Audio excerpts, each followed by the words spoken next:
What's your favorite creepy campfire story?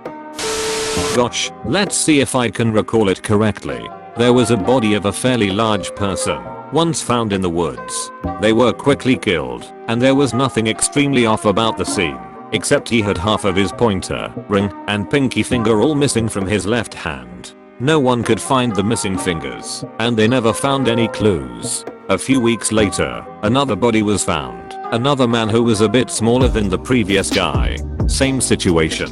Quickly killed, and 3 fingers missing all from the left hand, and still no clues. A few more weeks went by, and this time it was a woman who was found. Smaller than the second guy found. Same fingers missing from the same hand.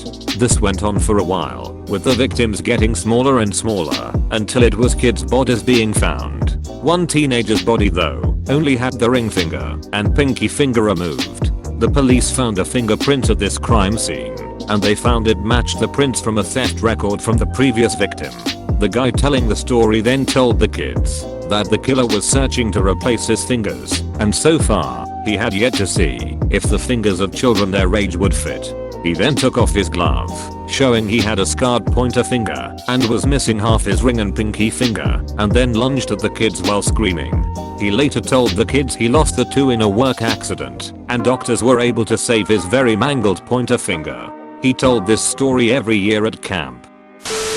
My family had one called the man in the con, or beans in the corn.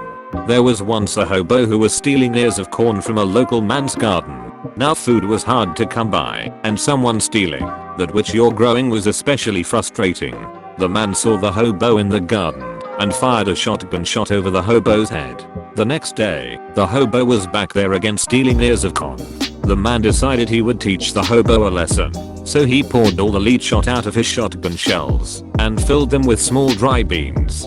The very next day the hobo was back in the cornfield again, and the man fired twice on the hobo, and the hobo screamed and ran down the corn rows fast, bleeding the whole way. The man watched 4 days, but the hobo was never seen again. Some days later, the man still had bean shells in his shotgun, so he aimed at a plank of wood standing over by his well. The plank ripped to pieces. When the next planting seasons came, the farmer walked his cornfield to its far corners to cut corn husks and prepare to plow. Along the way, he found tiny bean plants coming up through the soil, one here, another there, all lining up to lead him to a big bunch of beans coming up along the edge of the field. When he went to examine the bunch of beans, he first saw shoe soles turned to one side, and then the outline of a body sank in the mud and soil. He realized he had killed the hobo, and the random beans that had fallen out of his body had sprouted along the way. My father had bought that particular farm during the war years, and he said for 20 years, random bean plants would show up in that field. Any bean plant that showed up in our garden was given the chance to grow. And one year there was a bean planted that wrapped around the corn stalk. My father did not harvest the corn ears on that plant.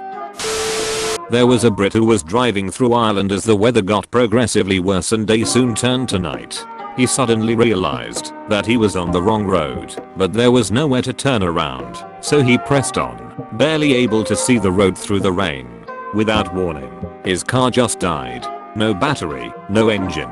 He assumed water must have shorted something, and he'd best start walking. He was soaking wet in 100 yards, but he continued walking.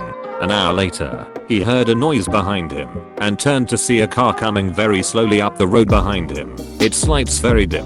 As it reaches him, he reaches out through the torrential rain and opens the back door and jumps in. Shocked, he is the only person in the car. There is no one driving and no other passengers. He freezes with fear as the car slowly continues up the road through the pouring rain. Before long a village comes into view and the car creeps silently and slowly into the village. The Brit spies a pub, so he jumps out and runs inside, not looking back. Panting with horror, he orders a beer and sits down. A minute later 2 soaking wet Irishmen come into the pub. The taller one points at the Brit and says, "That's him, Paddy. That's the I saw jump out of the car we were pushing." Patriots of Reddit, what screams I've lost this argument? When they start responding with "who asked," even though they started it. No one asked for your opinion. Good, but you're still gonna hear it. When they try to focus on side points of your argument that don't really have anything to do with the main point as a means of diversion. When you start replying like this,